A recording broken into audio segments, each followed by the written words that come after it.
जी, प्यारे बच्चों तो कैसे हैं आप? मैं उम्मीद करता हूँ कि आप सब ठीक होंगे। आज की वीडियो में हम आपसे बात करेंगे सेकंड चैप्टर की बायोलॉजिकल मॉलिक्यूल्स और इसके लॉन्ग क्वेश्चन आंसर्स की जो है वो बात करेंगे। इसमें Emil Fischer, Frederick Sanger, William Kuhne और म्यूरिस विल्किंस, रोज़ेनेल्ड फ्रैंकलिन और इसके साथ आप ये देख सकते हैं we have Watson Crick working in the lab making a DNA model. पहले डीएनए मॉडल रोज़लिन फ्रैंकलिन का चलता था। तो लेट्स टॉक अबाउट कि जो लॉन्ग क्वेश्चंस हैं वो कौन से हैं इस चैप्टर में जिनको हम एक्सटेंसिव क्वेश्चंस कहते हैं। They are basically called the first question is called the importance of water for life कि क्या पानी क्यों ज़रूरी है, किस तरह ज़रूरी है। तो पानी केमिकल रिएक्शंस मेटाबॉलिज्म में काम देता है, टेम्परेचर रेगुलेट करता है हमारी बॉडी का, हाइड्रेशन एंड सेल फंक्शन में इसका बहुत बड़ा किरदार है और फोटोसिंथेटिक प्रोसेस के लिए पानी एज अ रिएक्टेंट यूज़ होता है और इवन कुछ ऑक्सीजन के साथ पानी रिलीज़ भी करता है the metabolic water. Water removal body से जो है वो किया जाता है, लेकिन बॉडी को साफ़ करने के लिए पानी चाहिए। इवन 70% टू 75% बॉडी में पानी होता है और पानी की बहुत सी इकोलॉजिकल इम्पोर्टेंस भी है।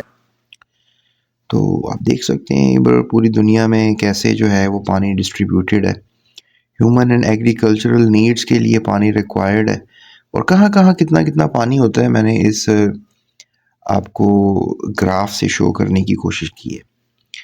तो दिस इज़ अ क्वेश्चन और if you want to get this notes, अभी आपको नंबर नज़र आ रहा होगा डिस्क्रिप्शन में या अभी स्क्रीन पे नज़र आ रहा होगा, इस पे आप व्हाट्सएप करके मुझसे नोट्स हासिल कर सकते हैं बिल्कुल माइनर सी अमाउंट में।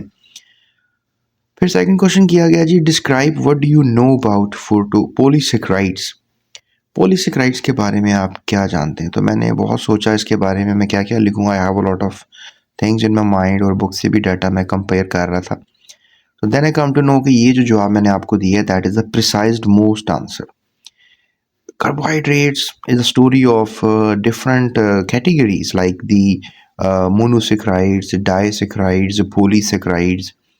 फिर ये पॉलीसेक्राइड्स के बारे में पूछ रहे हैं तो डेफिनेटली हमने पॉलीसेक्राइड्स को एलाबोरेट करना है और पॉलीसेक्राइड्स में सबसे बड़ी एग्जांपल्स जो आपको मेंटली रेडी रखनी चाहिए that is cellulose, then there is starch, दो किस्म की होती है, एमालोज एंड एमाइलोपेक्टिन, और फिर ग्लाइकोजन, आप एनिमल स्टार्च जिसे हम कहते हैं।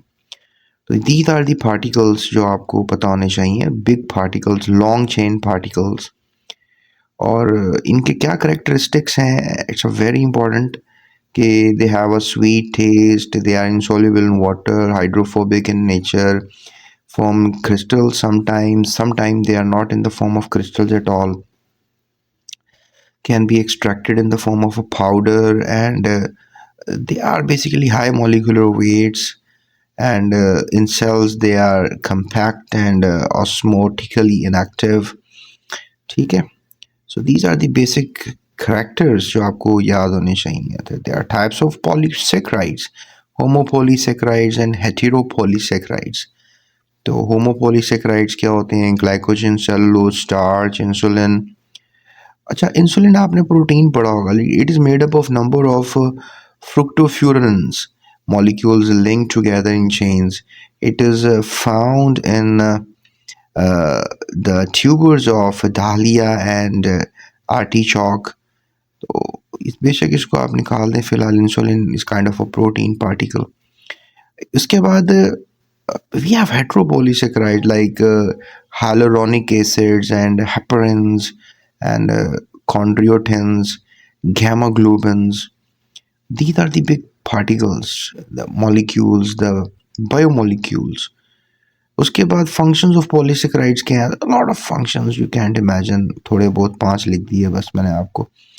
So this is the category जिसमें मैंने आपको polysaccharides के बारे में इंफॉर्मेट कर दिया, and you must have to remember and learn all these, right?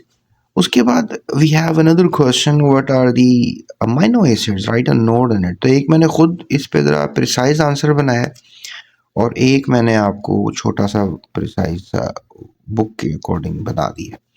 Amino acids की स्टोरी बच्चों याद कर लो, बड़ी इंपॉर्टेंट है, डेफिनेशन इसकी याद करो। 20 अमाइनो एसिड्स होते हैं जिनमें I will give you a name: alanine, arginine, asparagine, aspartic acid, cysteine, glutamic acid, glycine, histidine. Then there is isoleucine, leucine, lysine, methionine, phenylalanine, proline, serine, threonine, tryptophan, triosin, and valine. These are the general properties of amino acids जो आपको पता होनी चाहिए। Essential non essential amino acid शुरू से पढ़ते आए हो तो उसके बारे में मैंने बताया थोड़ा सा। उसके बाद स्ट्रक्चर बताया, general formula of amino acid जो है ये आपको पता होना चाहिए, दैट्स वेरी इंपॉर्टेंट। उसके बाद we have a story of groups की, जो कौन से अमाइनो एसिड के साथ ग्रुप रहते हैं। डेफिनेटली जो ऊपर हमने 20 अमाइनो एसिड्स पढ़े उनका थोड़ा स्ट्रक्चर भी मैंने एलाबोरेट करने की कोशिश की है कि चलें थोड़ा सा स्ट्रक्चर भी होना चाहिए आपके माइंड में। If you want to learn कर लें इसको, या कहीं चार्ट बना के क्लास में लगा लें, घर में लगा लें।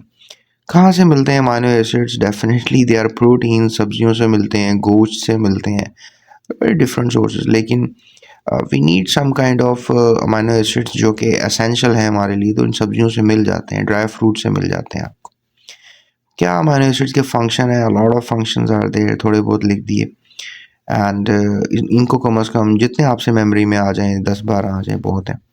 उसके बाद फिर डेफिशिएंसी ऑफ अमाइनो एसिड्स अगर हो जाती है तो कौन सी बीमारियां हो सकती हैं? Eczema, anaemia, insomnia, diarrhoea, depression, hypoglycaemia, loss of appetite, fat deposit in the liver, skin and hair loss, headache, weakness, irritability, fatigue, ये सब बीमारियां आपको हो सकती हैं। नर्सिंग सर इतना ज़्यादा आपने लिख दिया तो मैंने कहा चले वो तो नोट था एक प्रॉपर, शॉर्ट नोट कर लेते हैं जो बुक में आपके दिया हुआ। मैं 3B क्वेश्चन कर दिया इसको अकॉर्डिंग टू योर सिलेबस। तो इसको एसेंशियल नॉन एसेंशियल में डिवाइड कर दें and that is how you can go up with it, and that's a minor answer. इसको आप मेमोरी में रख लो। सो प्यारे बच्चों, ये हमारे पास चैप्टर है that is called the biological molecules, और इन बायोलॉजिकल मॉलिक्यूल्स को आपने अच्छी तरह से तैयार करना है, ठीक है। फिलहाल और भी बहुत से क्वेश्चंस हैं, और if you are interested in notes तो आप मुझे ज़रूर व्हाट्सएप कीजिएगा, और जाते हुए चैनल को सब्सक्राइब लाजमी कीजिएगा, ठीक है, और अपना ख्याल रखिएगा। That's it, thank you so much. Thank you for watching. GS Academy.